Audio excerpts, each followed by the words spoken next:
जानकारी बिजनेस की आत्मा है। मुझसे बोलिए, जानकारी के बिना व्यापार होगा नहीं और जानकारी सीखने से डेवलप होगी। आप जैसे होंगे आपकी टीम वैसे होगी, आप जैसे होंगे आपके लोग वैसे होंगे। अगर जानकारी में आप निपुण हैं और अपने बिजनेस की सारी कोर जानकारियां रखते हैं और एक प्रोस्पेक्ट को, एक व्यक्ति को जब आप अपनी टीम में डेवलप कर रहे होते हैं ना, तो आपको उस व्यक्ति की जानकारी होनी चाहिए, उस इंसान की जानकारी होनी चाहिए, प्रोस्पेक्ट की जानकारी होनी चाहिए। आपके जो संभावित ग्राहक हैं जो आपसे खरीदेंगे, आपके संभावित टीम लीडर हैं जो आपकी ऑर्गेनाइजेशन में आपके साथ आके आपका बिजनेस डेवलप करने में मदद करेंगे, ये तब होगा जब आप इंसानों के बारे में जानेंगे। इंसानों की डेमोग्राफी, साइकोग्राफी, एथनोग्राफी, ये जिस आदमी ने पता कर ली वो लाखों लोगों की टीम बना सकता है, लाखों करोड़ों लोगों को लीड कर सकता है, वो जबरदस्त ऑर्गेनाइजेशन बना सकता है, वो ऐसी कोर टीम बनाएगा जो दुनिया को हिला सकती है। तीन चीजें समझनी होगी टीम को बिल्ड करने के लिए: इंसानों की डेमोग्राफी, इंसानों की साइकोग्राफी, इंसानों की एथनोग्राफी। मुझसे बोलिए, डेमोग्राफी दम नहीं है, साइकोग्राफी, एथनोग्राफी। देखो तीनों को कैसे होगा। एक व्यक्ति जो प्रोस्पेक्ट है वो खरीदार बन जाए और एक प्रोस्पेक्ट है जो आपका टीम लीडर बन जाए, उसके लिए तीन चीजें जरूरी है। डेमोग्राफी, मैं जब जब जीवन में किसी से मिलने जाता हूं उससे पहले धीरूभाई अंबानी का प्रिंसिपल फॉलो करता हूं। धीरूभाई अंबानी को 12-13 साल हो गए थे रिलायंस में, लेकिन एक दमदार आदमी सीईओ के रूप में नहीं था। एक भारी आदमी इंटरव्यू देने आया और वो भारी आदमी अनंत भाई जैन। फाइनली 30 मिनट के इंटरव्यू में उन्होंने अपनी नौकरी रिजेक्ट कर दी, नहीं चाहिए, रिलायंस को ठुकरा दिया। जब गेट के पास जाने लगे तो धीरूभाई अंबानी ने ब्रह्मास्त्र फेंका। उन्होंने बोला, अनंत भाई अब आपके पिताजी की तबीयत कैसी है? वो रुक गए। आपको कैसे पता मेरे पिताजी की तबीयत खराब है? सर मैं जिस भी इंसान से मिलता हूं उसके जीवन में क्या सुख दुख चल रहा है इसकी जानकारी रखता हूं।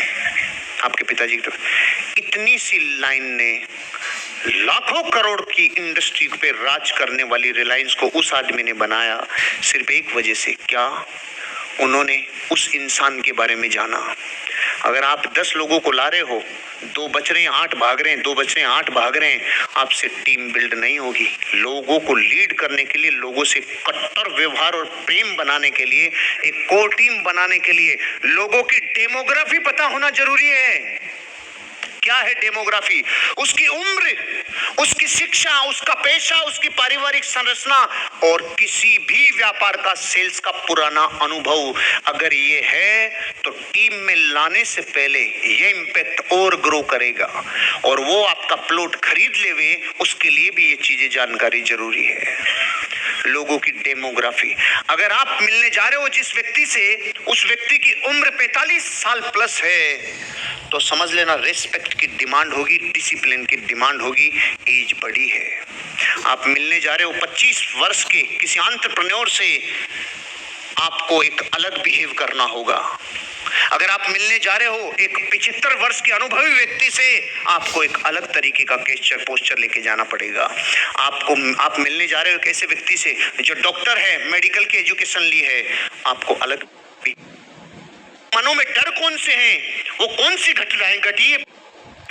कमाई है एमबीए करके। ये रिद्धियों का सबसे अच्छा अगर यूज किया जा सकता है तो रियल एस्टेट के बिजनेस में किया जा सकता है। ये जाके बताओ, तब टीम में जुड़ेगा। एक व्यक्ति है, आईसीआईसीआई बैंक में था, बहुत बड़ा पद पे था, वो आपके साथ प्लॉट बेचने क्यों आए?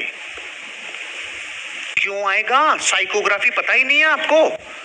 अगर आपको उसकी डेमोग्राफी और साइकोग्राफी पता है, उसकी महत्वाकांक्षाएं पता है, तो आप कह सकते हो 5 बरस में इतने करोड़ों रुपए का अर्निंग हो जाएगी आपकी कि जिंदगी भर ऑटो पायलट जोन पे आ जाओगे। क्योंकि आपकी स्किल्स, जो लोगों के साथ आप काम ले रहे हो ना, क्योंकि दुनिया में हर तरीके की चीजें हैं, हर तरीके के मॉडल हैं जो लोगों को पैसा बनाने में मदद करते हैं। एक मॉडल होता है जिसमें लोग करोड़ों लाख होते हैं, अर्निंग छोटी छोटी मिलके होती है। और एक मॉडल है पूरी दुनिया में जिसमें लोग थोड़े होते हैं, अमाउंट बड़ा होता है। रियल एस्टेट मॉडल ये वाला ही है। ये दूसरे तरह का मॉडल है रियल एस्टेट, जो लोग बहुत ज्यादा नहीं लेकिन रेवेन्यू इतना भारी होता है कि अमाउंट बड़ा बनता है। तो उसके कामकाज पे जो आईसीआईसीआई बैंक में किसी ब्रांच को संभालता है